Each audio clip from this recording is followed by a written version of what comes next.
Patuloy na nagbibigay serbisyo. Pag-asa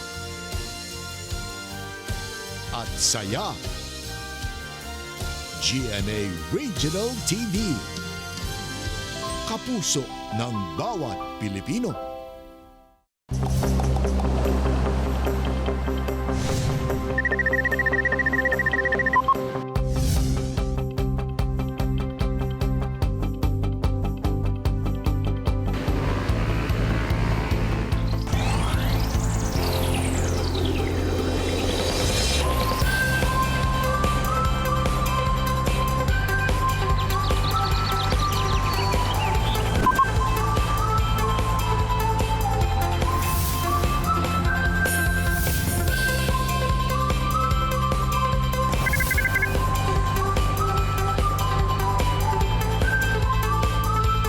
Kini ang At Home with GMA Regional TV.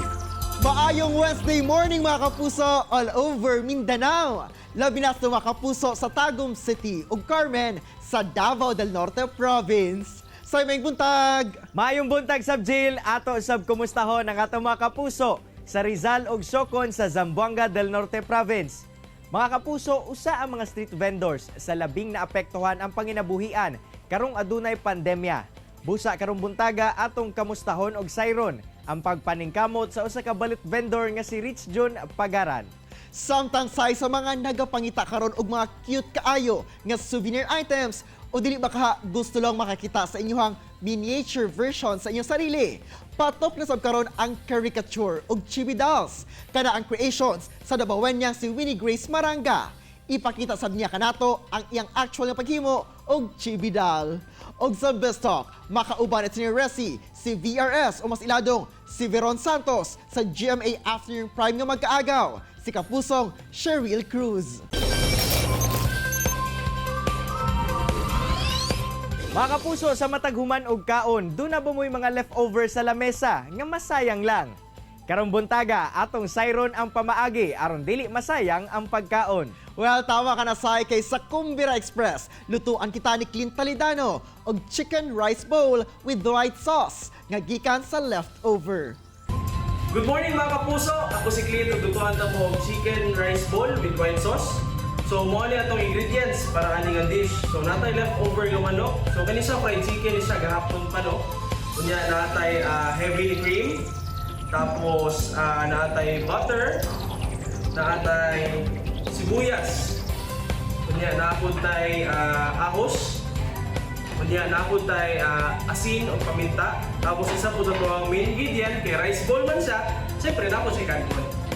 So mga kapuso, magsobrang tagluto sa ito ang chicken rice bowl with white sauce. So una na ito ibutang kaya ang ato ang butter. So ito ang butter. Mainit nga pan.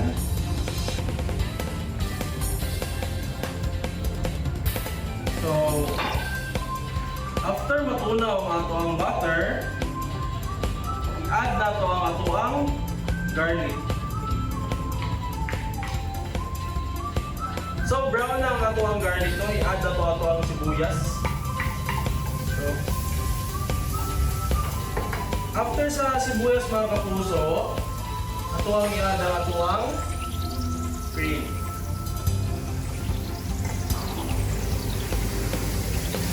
Mag-add na sa ito ang salt and pepper para ito ang lasahan mga kapuso. Okay. Tapos i-add na ito leftover na ito na chicken.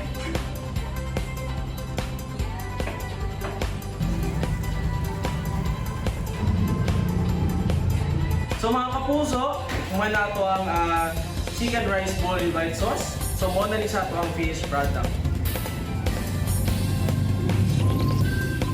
Daghang salamat mga kapuso, ang Tinker Me. Ako si Clint, o kita-kita ta ninyo puhon. Mga kapuso, gawa sa mga naandang solo o family photos. Patok sab karon ang cute kaayo nga caricature og chibi dolls nga made from polymer clay nga lakip sab sa creations sa Davaoeña nga si Winnie Grace Maranga ug atong sayron mga kapuso gikan mismo kaniya kung paunsa kini ginahimo. Ma'am Winnie, may buntag og dayon sa At Home with GMA Regional TV. Kamusta, ma'am? Mayong buntag, Argel, ug sa tanan kapuso Mindanao nato. Okay naman, Argel. Well, good to hear that, Ma'am Winnie. Ug unang-una, ma'am, please share with us kung paunsa ba nagsugod ang imong pagkahilig sa clay art. Salamat, Argel, no? Ang ako ang polymer clay journey, nagsugod yun ni siya katong napa ko sa Singapore. Nag-work man gud ko dito as cake artist. Nagabuhat ko og fondant figures para sa cake. And then, nag-practice ko at my free time, nag-practice ko sa amang balay. Pero knowing na fondant is made of sugar, ginaamigas. So, ginaamigas amang kwarto. So, nangita ko og alternative na makapractice gihapon ko and halos the same ang workability sa fondant. How about kining caricature og chibi dolls, ma'am? Paunsa ba ka nagka-idea sa pagporma gamit ang polymer clay? It started way back pa jud katong mga 2 years ago katong nagsugod ko. But lately, gihatagan nato siya og makeover, no? So katong January lang jud, a month before Valentine's, gi-launch nato ang ato ang bag-ong look sa chibi doll. Ma'am Winnie, unsa ba ang advantage, ma'am, sa paggamit og clay compared sa other materials? One advantage of polymer clay is maglast yun siya og dugay. If stored properly, no, pagkaparehaan ng naka-display lang siya, dugay yun na siya, di na siya madaot. So, as a cake artist also, muna siya akong gina-promote sa mga client na mo ingon nga, ma'am, sayang man kayo ang kanang fondant nga topper, kay ilabay lang pagkahuman, maguba lang pagkahuman. So, ginasuggest yun na ko ng polymer clay alternative para sa gusto i-keep as memorabilia ang ilahang toppers. Ma'am Winnie, unsa ba ang size ni ining chibi dolls, no? Kay murag mini version man gid ni siya. Og paunsa pod nimo gina-conceptualize aron ma-achieve gyud ang forma? Kani siyang chibi dolls, ang ihang size is naa sa 4 inches. So, average na siya. So, sa caricature na sa mga 5 to 6 inches. Generic lang yun ni mostly ilahang faces. The same lang siya sa eyes, sa ihang shape sa face, the same lang yun siya. Magdaog na lang na siya sa mga physical features sa client. Like, naa sila'y mga moles, gayahon nato, or ilahang hairstyle, ang ilahang hair color, tapos para mas personalize pa siya, makopya gyud murag kanawong jud nila. Ginagaya nato ang ilahang outfit, ilahang sanina. Kuti ba, ma'am, ang proseso sa paghimo ani kay lagi gagmay kayo ang detalye nga dapat ma-achieve nimo og unsa sab kadugay, ma'am, mabuo ang usa ka chibi doll? Ang chibi dolls, ang process ana niya medyo dugay-dugay. So buhaton nako siya og ang isa ka chibi doll mabuhat nako siya within 1 to 2 days. Sa caricature dolls naman nato, mas dugay yun na siya kasi mas kuti siya. Ang caricature dolls man good is more realistic na siya.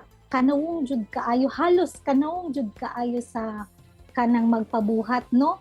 Kay lagi, ma'am, no, patok na pud ni nga pangregalo o dili ba ka souvenir items. Og that is why daghan na pud ang nag-order sa imuha. Pero ma'am, ang whole process ba sa pagbuhat ni ini kay kamot lang gayud ang ginagamit o handmade ba dyan ni siya, ma'am? Yes, sir. Ang chibi dolls, caricature, purely handmade yun ni siya. Although, pwede unta ta magamit, no, og mga mold na may mga available na mold in the market. Og karon mga kapuso, syempre, ipakita ka nato ni Ma'am Winnie ang iyang paghimo og chibi doll. Today, we will show you how to make our chibi dolls. First, we will shape its head using a skin tone clay. Then using a ball tool, poke the eyes.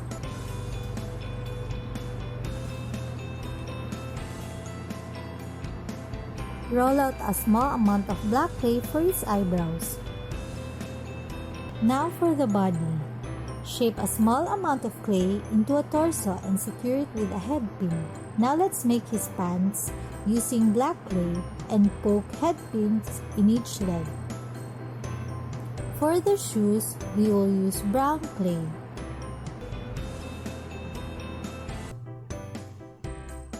Using black clay, make his arms. Add in a little bit of skin tone clay. Add more details and bake it in the oven for 5 minutes. After pre-baking it, we can attach the head with the body and make his hair. Add in more details and bake it in the oven for another 20 minutes.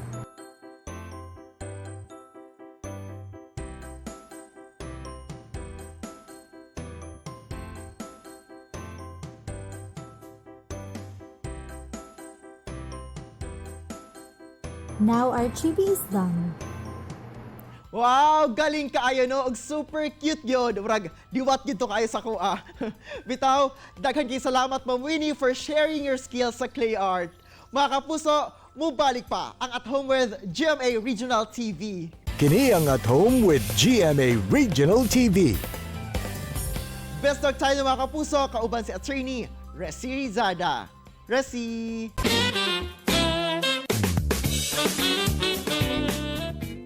Thanks, Argel! May buntag mga kapuso, welcome to Besto, kadubuntaga atong makauban ang nag-iisang VRS or Veron Santos ng Magkaagaw. Walilain pa, kundi si kapusong Sheryl Cruz. May buntag Miss Sherry and welcome sa At Home with GMA Regional TV. How are you doing? Hi, Attorney Resi at sa lahat ng mga nanonood. Gaano ba ka-challenging for you to play the role of a very feisty Veron Santos dito sa Wow, actually, thank you for this question, Attorney Resi. But, you know, it's so hard kasi in the beginning, I actually turned down the project because ang dami-daming hinihingi. Ito yung pinaka-daring ko na TV drama na ginawa. But I'm so happy na I was able to do it and I was able to successfully portray the role of Veron. So, yun naman yung masasabi ko. I must say na parang you've really exceeded everybody's expectations. And how do you react, Ms. Sheryl, sa mga overwhelming naman na responses ng mga viewers, others na nadadala ng sobra sa mga pag-portrayal mo ng role na halos nagagalit na sila sa'yo? Yung mga, Oo nga eh. Actually, they're very affected, ano? Which means I did my job right. So, kasi kung hindi ka maapektuhan, siguro walang dating yung ginawa mo na portrayal. But then, eto lang nga, only here in the Philippines tayo kasi dapat i-open up na rin natin yung ating senses sa pagtanggap ng characters are just characters and hindi dapat ma-personal, di ba? Because it's our job as actors to deliver entertainment for all of our viewers. Yun. ano pa ba ang aabangan namin sa teleserye? Would you please invite naman everybody na abangan at suportahan pa ang mga fresh episodes na Magkaagaw? Kapanapanabik talaga lahat ng mga eksena. All I can tell you is that maraming level up na confrontation scenes, not only between Laura and Veron, kundi between Clarice and Veron, Gio and Veron, and Gilda and Veron. So you have to watch out for that, diba, yung Veron. But then, I have to remind everyone na, yun na nga, one of the reasons why I reconsidered the project is because it actually, the story of Magkaagaw actually revolves around Veron Santos because na-fuel yung kanyang pang-aagaw dahil siya yung unang inagawan ng asawa. So, yung sinabi ng quote, i-quote ko kung ano sinabi ng GMA tungkol dun sa description ng character ni Veron when it actually first started being promoted in vlog on air. Ang sabi nila, ang babaeng inagawan ang siya namang mang-aagaw ngayon. So, I want to clarify that. It's not because masamang tao, kundi hindi natin alam yung reactions ng iba't ibang taong naaagawan. Daghang salamat kayo, Ms. Sheryl, for taking some time to be with us this morning. And Daghang salamat sa inyo at mahal po kayong lahat. Thank you very much for all your love and support at tutukan nyo kami sa Magkaagaw, ang paboritong agawan sa hapon. Sa hapon ng GMA Afternoon Prime. thank you very much! And that was Kapusong Sheryl Cruz. Tutok lang mga kapuso, kay mo balik pa ang At Home with GMA Regional TV. Kini ang At Home with GMA Regional TV.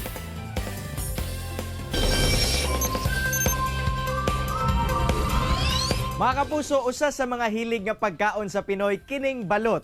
Mas molami pa kini, labi na kung parisan og lami ang suka. Apan karong buntaga, dili ang kalami sa balot ang atong hisgutan, apan kung unsa ang nahatag niini nga maayo ngadto sa kinabuhi sa usa ka balot vendor dinhi sa Cagayan de Oro City. Atong makauban karong buntaga si Sir Rich John Pagaran. Sir Rich John, mayong buntag og dayon sa At Home with GMA Regional TV. Kamusta, sir? Maayo raman og mayong buntag. Sir, unang-una pila nakakatuig isip tendero og balot dinhi sa syudad ug paunsa ka nagsugod niini? Tuig 2013. Start ko anang balot baligya-baligya uban sa ako ang misis. Asa pod ba kagabaligya sa imong produkto dinhi sa Dakbayan, sir? O unsa ang imuhang style sa pagpamaligya? Dari maligya ko dari sa kuan sa Pinikitan Kaumanan, sa Cruising Dimitrio. Mo na mong pisto diha. Kamusta sabang halin sa imuhang baligya, sir? Ug unsa ang natabang ani sa imuhang kinabuhi? Okay raman kay medyo barato-barato ra pud ang ako ang kuan. Baligya 17.50. Ay naka-direct man po sa punuan nga kaning kuan. Barato ra pud lang hatag sa kuha. Unsa-unsa na ang imuhang napundar, sir, tungod sa imuhang pagbaligya og balot? Okay ang gyapon kay sa akong pagbaligya sa akong kuan panginahanglan pangadlaw-adlaw kuan naman ako makapalit ko sa ako ang pangadlaw-adlaw nga gaston sa bugas sudan kung motor ka tulo ka buok nga impas magitaon pod kaluyan sa Ginoo mga appliances nako utang pero noon nangabayra na Ginoon sa karon mas TV rate Asa sab kagakuhaan og balot, sir, aron ibaligya? sa kuan ika na sa Kapatagan, Lanao del Norte, ang ga-supply sa kuha dayon. Iya pong kong kapitalan dito sa Manila, Candaba, Pampanga. Munang nakakuan-kuan na po ko. Marag ubos-ubos na po lang hatag sa kuha. 13 days to 16 days. Kay kanang 18, bawal na. Labidagikan sa Luzon, bawal mo na i-release dari sa mua dari sa Mindanao, dari sa Cagayan. Kay mga 3 days pa man na nga muabot dari. Unang kuha may mga 13 to 14 mag-abot dari mga 16 to 17. Sa imuhang trabaho, sir, labi na sa pagpamaligya, unsa ang imuhang mga kalisod nga naagian? Ang murag kuan sa kuha nga maglisod ko kanang igabot sa kuan balot sa Manila, igabot dari Guberhet, mga patay, maglisod man mi og palusot gud ana kay dari sa atuwa sa Cagayan. Kuan man dari ang Pinoy dari kay brown egg man. Dili parehas bukinon sa Iligan ang ilang Pinoy ito. Ang Pinoy sa Bibi. Yang ato adari kay maglisod murag kuan pang tawo murag matingalag unsa ni nga klase nga Pinoy sa pag-ihatag bitaw nimo barato bitaw. Unay among makagul-an og moabot ang balot sa Manila ang kanang mga patay, mga berhet. Unay among lisuran. Sir, aduna pud bay mga higayon nga natikasan ka sa imuhang mga customer o dili mo bayad o insakto? Normal gina siya nga kuan sama anang sa una-unang panahon, mga year 2015 to 17, sulod ko sa Kugon, sa sidewalk sa Kugon Market, ang mga nakuan diha, angkat sila ako ang sikad, akong payong, akong kuan tanan niya. Ang ilaha bitaw pagpatong lang bitaw sa sikad nga kaning kuan niya. O pilay mahalin, mora ilang bayaran. Nya kadugayan nga mga in case of emergency, di maginila na ay mga gamitonon sa mas mga anak ang ilang pares, dili gid mabayaran. Unang ako po nga sa akong agalon, naagid po ko'y utang. Wala. Ang ako pang pares may paistoryahon, ay ampo na sa Ginoo ng mga inunana nga klase. Ay naarabas lay anak, ay mga kuan. Ang Ginoo na nahibalo, sama ng permero, kaspa. Pagka-abtag mga pila ka simana padung sa bulan, utang bayad na. Hangtod nga nagkadako ang utang, maabot nas mga 5,000 to 2,000. Di naman mo balik. Unsa pod ba ang imuhang mga diskarte, sir, aron mahimong halinon ang imuhang ginabaligya? Moro na ako ang kuan kanang usa kanang barato akong baligya, then hinlo. Then usa pod kita pod nga limpyo pod gamay para murag attract ra pud tanawon sa atong customer. Sa pila ka tuig nimo nga pagpamaligya og balot, sir, unsa ba ang imuhang experience nga maingon nimo nga memorable? Kanara mga customer guro nga naiusahay nga mga kuan gid naay pagka klase-klaseng mga hiyas na to Dahil klase-klaseng mga batasan bitaw nga dapat ikaw pailob lang ka kay ug imong kanon wa bita kabalog taga sila taga kuan kita kay naramtas kanto Mahadlok kita, basig balikan tagkuan ng ato, dapat pagpailo, bragit, more gani ako ang kuan. More ako ang istorya sa ako ang mga customer. Kamusta ang imuhang panginabuhian karon sir ug unsa ang imuhang mga panghinaot sa kinabuhi? Kuan akong panghinaot sa akong kinabuhi nga tagaan pagigkog. Maayong lawas sa Ginoo ug uban sa ako ang business kaning balot. Nga na mo kuan pagid akong tinda diha kaning murag mo warang-arang pang ako ang halin ba. Moray akong ikakuan sa Ginoo. Uban sa ako ang asawag anak. Daghang kay salamat Sir Rich John sa imong oras nga gihatag sa At Home with GMA Regional TV ug amping pirmi sir. Salamat po kay Sir. God bless. Say gamit ang iyang experience sa trabaho kaniadto sa pag-decorate og cake. Karon, nakamugna si Winnie Grace Maranga og mga caricature og chibi dolls nga patok gayod nga pangregalo o dili ba kaha souvenir items. Samtang Jill, panghinaot ni Rich John Pagaran sa Cagayan de Oro City nga hatagan pa siyang igong kusog aron magpadayon pa ang iyang negosyong balutan nga for sure paborito pod nimo Jill. Tumpa ka dyan sa Ibitaw mga kapuso. Atong subaybayan ang mas umiinit ng mga eksena ni kapusong Cheryl Cruz sa GMA Afternoon Prime nga magkaagaw. Mga kapuso, unta na-inspire ug nakakaton kamo sa gi-share sa itong mga bisita karong buntaga. Sama na lang sa panultihon ni Eleanor Roosevelt nga great minds discuss ideas, average minds discuss events, small minds discuss people. Mga kapuso, makita pagbalik ang atong episode pinaagi sa pagbisita sa www.gmaregionaltv.com. Huwag kayong kalimot, mag-subscribe sa official YouTube channel sa GMA Regional TV. See you tomorrow mga kapuso, and always remember that God is good all the time. Ayaw sab kalimot sa pag-smile. Amping! Stay safe and healthy mga kapuso. Ako si Cyril Chavez. Kinisab si Argil Relator. Buong puso para sa kapuso.